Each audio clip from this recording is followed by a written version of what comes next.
본문은 이삭이 리브가와 결혼해서 쌍둥이 아들 에서와 야곱을 얻는 그런 내용입니다. 26절에 이삭이 나이 60세에 에서와 야곱을 얻었다고 했으니까 이때는 아브라함이 살아있을 때입니다. 이삭이 60세 때면 아브라함이 160세 때예요. 아브라함이 100세에 이삭을 낳았으니까요. 아브라함이 몇 세에 죽었습니까? 175세에 죽었으니까 적어도 15년 동안을 아브라함이 살아서 이삭이 낳은 두 손자 에서와 야곱을 보았다는 것을 의미합니다. 근데 오늘 창세기는 마치 이삭이 리브가와 결혼해서 60세 쌍둥이를 얻은 이 일이 있기 전에 이미 아브라함이 죽은 것처럼 그렇게 아브라함의 생애를 이미 다 앞에서 정리해 버렸어요. 의미가 있겠죠. 아브라함이 죽었더라라고 정리해 놓고 나서 세월을 돌이켜서 다시 이삭이 60세에 쌍둥이를 낳은 이삭의 스토리를 이어가고 있단 말이에요. 지금부터 이제 여운이 있지만 아브라함의 이야기는 끝이 나고 이제부터는 이삭, 사실 이삭의 이야기는 야곱의 스토리예요.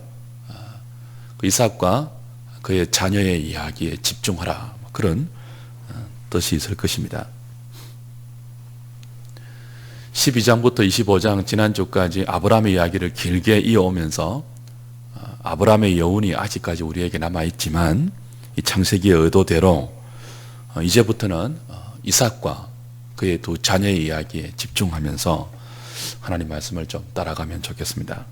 우선 오늘 우리가 본문을 보면서 먼저 눈에 들어오는 것은 이삭과 리브가가 꽤 오랫동안 아이를 갖지 못한 사실이에요.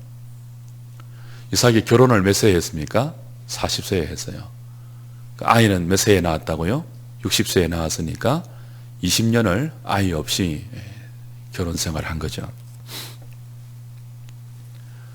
하나님이 아브라함을 부를 때부터 약속하신 가장 중요한 내용이 자식에 관한 것입니다.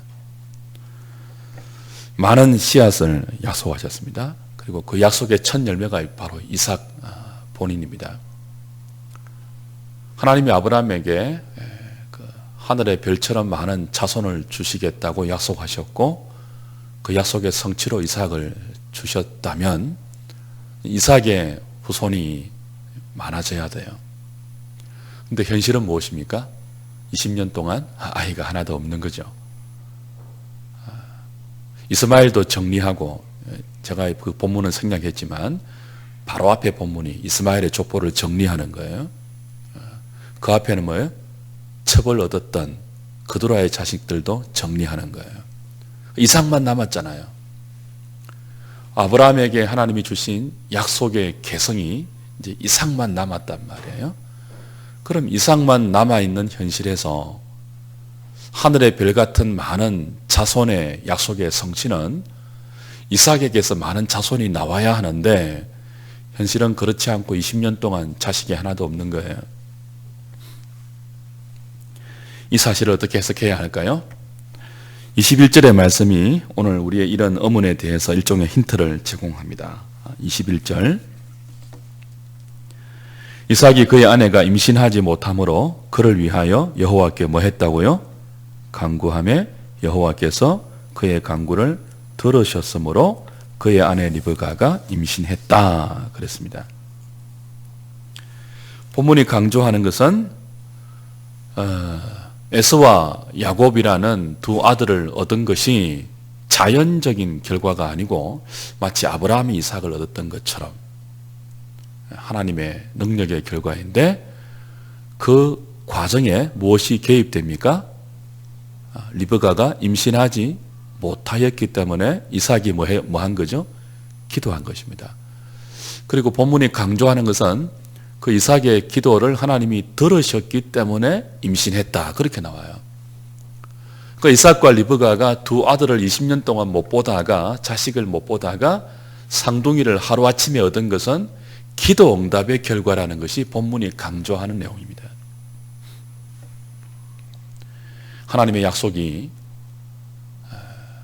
쉽게 어려움 없이 자동적으로 이루어지는 것이 아님을 가르쳐 주는 거죠. 이상한 말처럼 들리실지 모르겠지만 때로는 우리가 너무 하나님을 신뢰하기 때문에 기도하지 않을 때가 있습니다. 이상한 말처럼 보일 수 있지만 실제로 그럴 수 있어요. 너무 하나님을 신뢰하기 때문에 뭐 하지 못한다고요? 기도하지 못할 때가 있어요. 이삭의 경우는 하나님이 자신의 삶을 차질 없이 인도하신다는 사실을 너무나 확실히 경험했던 사람입니다. 이미 모리아 산에서부터 그는 아버지와 더불어서 무슨 은혜를 체험했죠? 여호와 이레의 은혜를 체험했습니다. 여호와 이레의 은혜가 뭐예요? 아브라함이 자신을 죽이려고 번제할 제물로 죽이려고 칼을 높이 들었을 때 하나님이 말리시고 이삭 대신 준비해 놓은 어린 양을 몸소 체험한 인물이 누구예요? 이삭이에요. 그래서 아브라함이 그날의 은혜를 여호와 이레라고 불렀다는 것을 함께 경험한 믿음의 사람이 이삭입니다. 여호와 이레, 뜻이 뭐예요? 하나님이 준비하셨다는 거예요.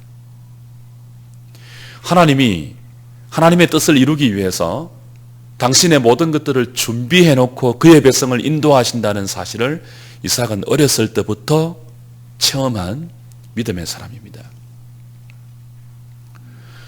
그리고 우리가 지난번에 보았다시피 이 이삭이 결혼하는 과정에서도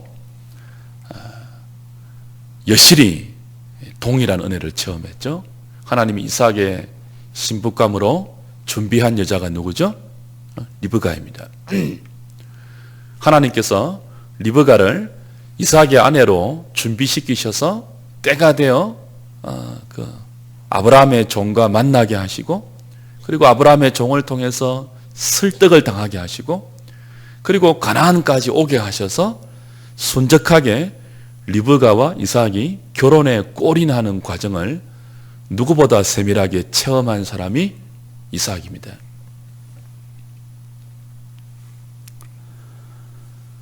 이삭에게는 이처럼 여호와 이레의 신앙, 하나님이 모든 것을 알아서 준비하시고 당신의 뜻에는 조금도 어긋남이나 차질이 없이 계획하신 것을 이루어 가시고 성취하신다는 사실을 이삭은 경험했고 그런 하나님을 믿고 있습니다. 자식 문제도 그렇겠죠. 이삭은 자신이 하나님의 약속의 성취로 아버지와 어머니의 노년에 하나님의 능력으로 얻었던 약속의 아들임을 알까요? 모를까요? 모를 리가 없죠. 그걸 분명히 알고 있습니다. 자신이 하나님의 계획대로 약속의 성취로 이 땅에 태어난 아들이고 그리고 그런 이삭이 하나님이 여호와 이레로 그와 그의 아버지와 자신의 가정 가운데 하나님의 일을 이루어 가시는 것들을 지금까지 다 경험해 왔고 그것은 이삭의 믿음의 근거가 되었습니다. 하나님이 다 준비하신다. 사람의 어떤 무능력함과 사람의 어떤 게으름과 사람의 어떤 연약함과 죄성이 있음에도 불구하고 하나님이 약속하신 것은 반드시 하나님의 지혜와 하나님의 능력으로 하나님의 때에 이루고야 마신다 하는 믿음이 이삭에게 있단 말이에요. 그러니 당연히 이삭에게서 나올 약속의 자식들도 그처럼 하나님의 능력으로 하나님의 때에 하나님의 방식으로 준다는 것을 믿고 있겠죠. 확신하고 있겠죠. 근데 문제는 이런 믿음이 어떤 경우에는 하나님이 다 알아서 하시겠지라는 인간의 방관의 자세로 갈 수 있다는 것이 우리의 문제입니다. 믿음이 좋아요. 하나님이 다 하신다는 분명한 신뢰가 있고 확신이 있어요. 근데 때로는 이 우리의 믿음이 어디로 갈 수 있다고요? 방관으로 갈 수 있어요. 하나님이 다 알아서 하시는데 뭐. 참된 믿음은 하나님이 모든 것을 다 알아서 하시기 때문에 우리는 아무것도 할 일이 없고 기도도 안 해도 돼 라는 식의 방관의 자세로 가지 않습니다. 하나님을 신뢰하기 때문에 오히려 더 적극적으로 기도하는 자리로 나아가게 됩니다. 그러나 종종 우리의 연약함과 우리의 어리석음과 우리의 무지함은요, 하나님의 일에 우리의 손을 떼서 아무것도 안 하게 하는 무관심과 방관을 오히려 적극적인 믿음으로 착각하게 합니다. 하나님이 다 알아서 하시는데 나는 그것을 믿어. 우리 하나님은 전능하신 분이야. 우리 하나님은 차질이 없으신 분이야. 우리 하나님은 분명하신 분이야. 나는 그것을 분명하게 믿어. 그 분명한 믿음이 오히려 우리를 어떤 자리로 이끌 수 있다고요? 방관의 자리로 이끌 수 있는 것이 우리의 연약함입니다. 우리의 어리석음입니다. 우리의 미련함입니다. 인간의 한계예요.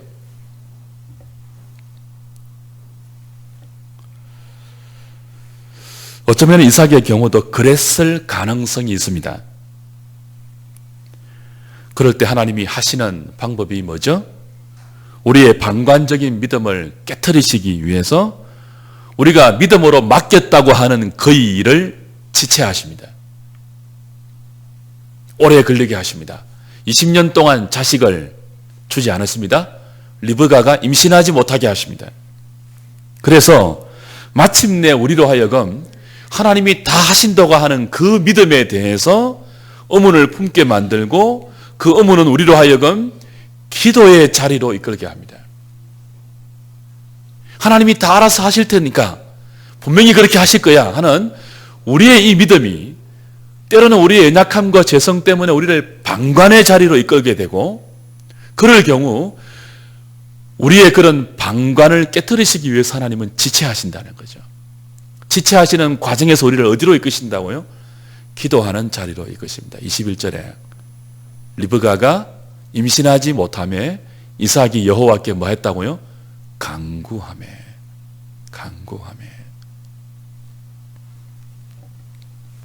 지체하시는 그 기간과 마침내 기도하는 자리로 이끄시는 그 과정을 통해서 하나님은 우리를 방관의 자리에서 나오게 하시고 구경꾼의 자리에서 기도의 자리로 우리의 믿음을 이동시키십니다. 오늘 저와 여러분들이 하나님을 너무나 분명하게 믿기 때문에 역설적으로 방관의 믿음으로 갈 수 있는 연약성을 깨닫고 오히려 여호와 이레의 은혜를 믿기 때문에 더 적극적으로 기도하는 자리로 나아가는 그런 복이 있기를 주의 이름으로 축복합니다. 두 번째는 방관의 믿음이 아닌데도 하나님이 오랫동안 약속의 응답을 지체하실 때가 있습니다. 그것은 그 과정을 통하여, 그 지체하는 과정을 통하여 우리의 기도를 더 간절하게 만들고, 그리고 그 기도를 통하여 마침내 하나님의 약속이 이루어지게 해서 이 일이 우리가 머리로 알고 있고 지식적으로 믿고 있는 하나님이 다 하신다는 그 지식적인 믿음 정도가 아니고 너무나 분명하게 20년 동안 기다리고 그 기다리는 과정에서 기도하는 자리로 나오게 하셔서, 그리고 그 아들을, 쌍둥이를 기도의 응답으로 받게 하시는 과정을 거치게 하셔서, 그래서 이 아들이 정말 하나님이 약속의 성취로 주셨다는 것을 누구도 부인하지 못하게, 이 일은 하나님의 일이라는 것을 기도하는 이삭과 리브가에게 분명히 심어주게 하시기 위해서 방관의 믿음이 아닌데도 불구하고 때로는 당신의 약속을 지체하시는 분이 하나님이십니다. 둘 다 우리를 어떤 자리로 이끌죠? 기도의 자리로 이끄세요. 우리 인생은 저와 여러분이 다 그럴 수 있습니다. 믿음이 좋은 것 같은데 사실은 별로 믿음이 없어요. 그래서 모든 것을 입으로, 머리로는 하나님이 다 하셨다고 고백하고 입술로 시인하지만 마음으로는 정작 뭐예요?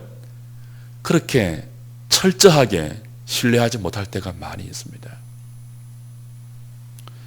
우리의 연약함을 아시는 하나님께서는 오랫동안 지체하시고 우리의 기도가 절절하고 간절한 기도가 되게 하시고 그리고 그 간절한 기도의 응답으로 당신의 약속을 성취하게 하셔서 그 성취가 분명히 하나님이 하신 것이라는 것을 지식 정도가 아니고 입술의 시인 정도가 아니고 마음 깊은 곳에서부터 항복하게 만들고 그리고 모든 사람에게 선포하게 만들고 간증하게 만드시는 분입니다.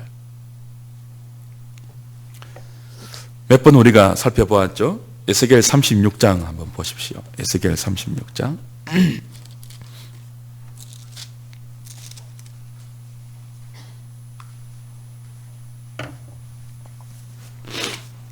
32절부터 38절까지 한번 보겠습니다.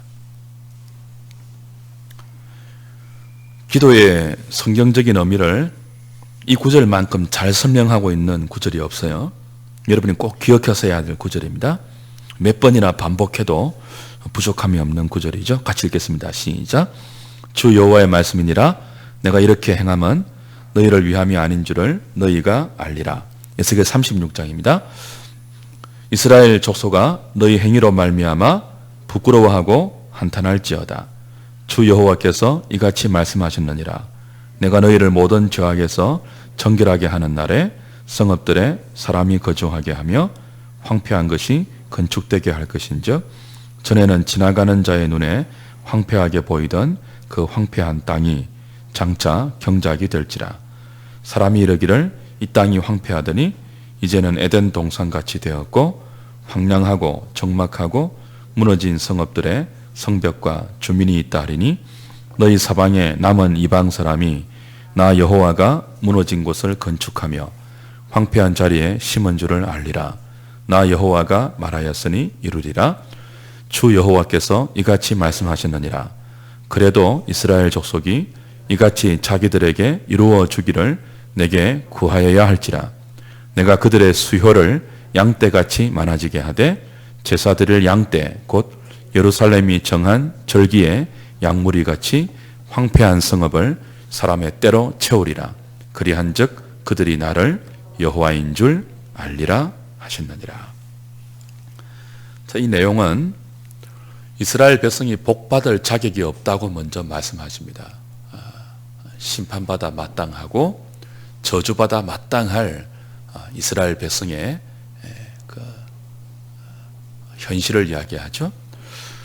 그런데 하나님의 약속은 그럼에도 불구하고 하나님이 그들을 회복시키시고 복을 주시겠다는 거예요. 복받을 자격이 없는데 복을 주시겠다고 하십니다. 하나님이. 하나님이 복을 주신다면 막을 사람이 있습니까? 없습니까? 없습니다. 그래서 이스라엘은 복을 받을 거예요. 돌아갈 거예요. 예루살렘으로 돌아가고 예루살렘이 회복될 거예요. 황폐하고 사람이 거주하지 못했던 예루살렘이 회복되고 사람이 양떼처럼 많아질 거예요. 이게 누구 때문이라고 하는 거예요? 이스라엘 백성들을 보면은 그렇게 될만 복받을 자격이 없어요. 그래서 32절에 보면은 그래서 내가 이렇게 행하면 너희를 위함이 아니다.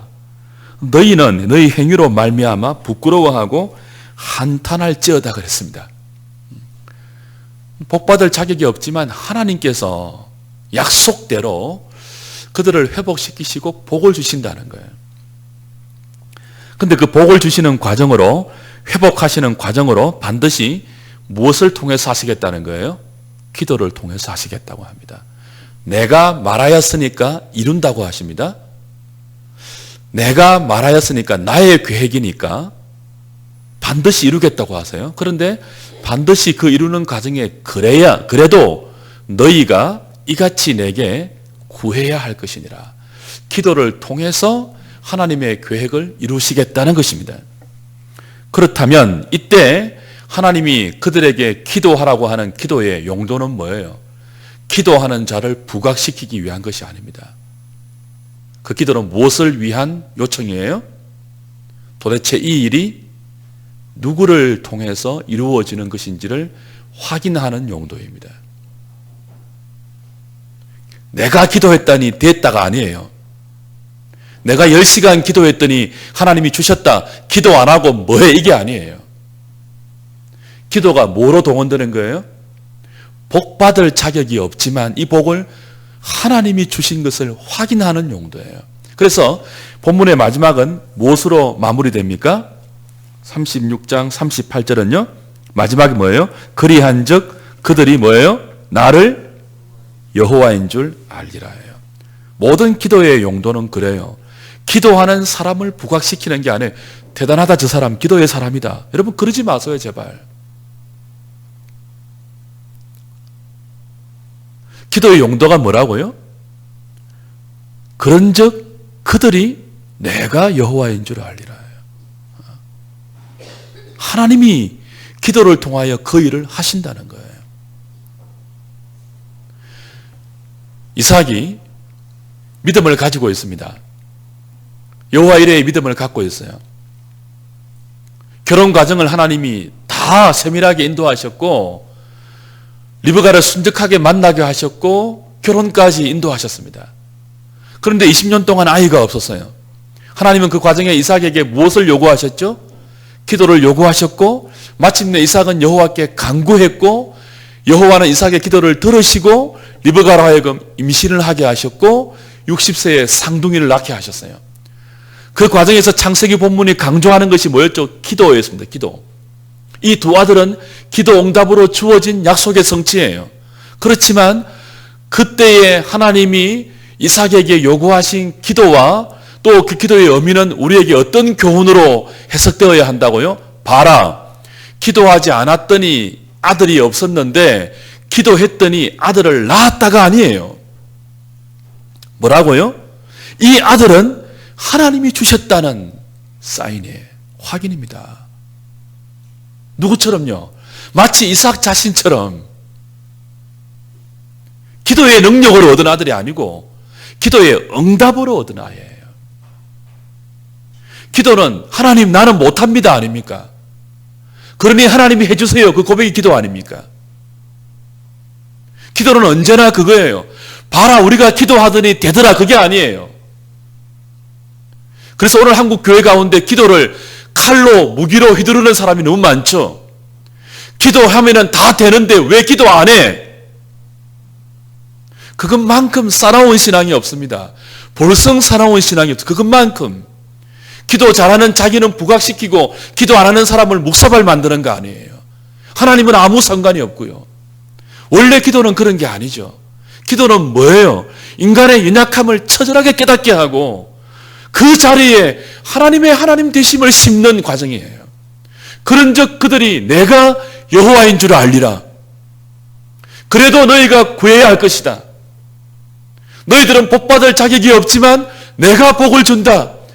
그 과정에서 너희가 구해야 한다. 왜요? 그래야 너희들이 이 일이 나로 말미암아 된 줄을 알리라 해요. 인간은 얼마나 헛된 자기 자랑에 빠져있는 무지하고 몽매한 존재인지 모릅니다. 조금만 잘 되면요 자기 때문인 줄 알아요. 입술로는 다 누구 자랑하면서요 하나님이 하십니다 라고 하면서 마음으로는 뭐예요? 자기가 한 줄 알아요. 자기가. 애들이 대학 입시 앞두고 목사님 기도해주세요 다라고 하죠. 정작 합격하면요 지가 밤샘 공부해서 된 줄 알아요.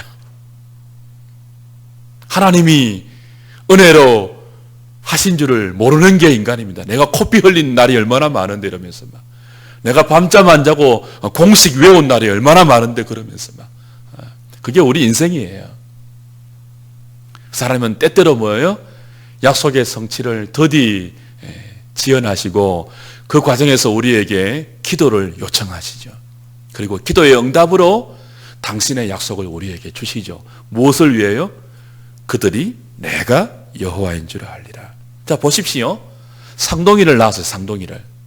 에서와 야곱을 낳았어요. 근데 임신한 때부터 리브가의 복중에서 이 두 아들이 싸우잖아요. 이 다음 주에 이제 할 건데, 그죠? 싸우면서 나중 난 자가 먼저 난 자를 그 약속의 계승자로 하나님 주신다는 말이에요. 받아들이기 힘든 하나님의 계획이에요. 근데 기도의 응답으로 이런 결과가 오잖아요. 우리의 기대와 다르다 할지라도, 세상의 이치와 다르다 할지라도 이삭은 에서를 좋아했습니다. 야곱이 아니고. 하나님의 뜻은요, 이삭이 좋아하는 에서가 아니고 야곱이에요. 너의 기호와 상관없이, 너의 선호도와 상관없이 하나님의 뜻이 여기 있다는 것을 기도를 통해서 얻으면 수긍하라는 것입니다. 인정하라는 거예요. 이건 다음 주에 이야기하죠. 하나님의 예정에 관한 것. 예정만큼 신비한 교리가 없죠. 예정만큼 사람을 시험에 들게 하는 교리가 없어요. 그러나 하나님은 기도하는 과정을 통하여 모든 인간들이 정말 이해하기 힘든 예정의 장엄한 교리를 이 오늘 창세기 본문을 통하여 우리에게 가르쳐요. 날 때부터 리브가의 뱃속에서부터 하나님의 계획은 에서가 아니고 야곱에 있습니다. 그 과정을 무엇을 통해서 하신다고요? 기도를 통해서 하세요. 하나님의 뜻이 우리의 현실 가운데 드러날 때 우리가 납득이 안 되고 수긍이 안 되고 이해가 안 될 때 많지만 기도하는 과정을 이 일이 하나님이 하셨다는 것을 분명히 확인시키는 거죠. 말씀 맺을까요? 때로 하나님께서 분명히 주신다고 하신 것을 오래 지체하실 때는 혹시나 나의 믿음이 방관의 믿음으로 흘러가고 있지는 않은지 돌아볼 필요가 있습니다. 믿기 때문에 기도하지 않는 자리로 나갈 수 있는 우리의 연약성을 깨닫고 믿기 때문에 기도하는 자리에 나가야지 라는 저와 여러분 될 수 있기를 바라고요. 방관의 믿음이 아니라 할지라도 지체할 때는 뭐예요? 그 과정을 통하여 이 모든 일들이 하나님이 분명히 하신다는 것을 우리에게 심어주고 있고 부정하지 못할 하나님의 선명한 뜻을 저와 여러분 가운데 정말 각인시키는 믿음의 또 다른 재련의 기간임을 아셔서 주권적인 하나님의 역사에 순종하고 굴복하고 따라갈 수 있는 우리의 믿음을 키우는 그런 기간 될 수 있기를 주의 이름으로 부탁을 드립니다.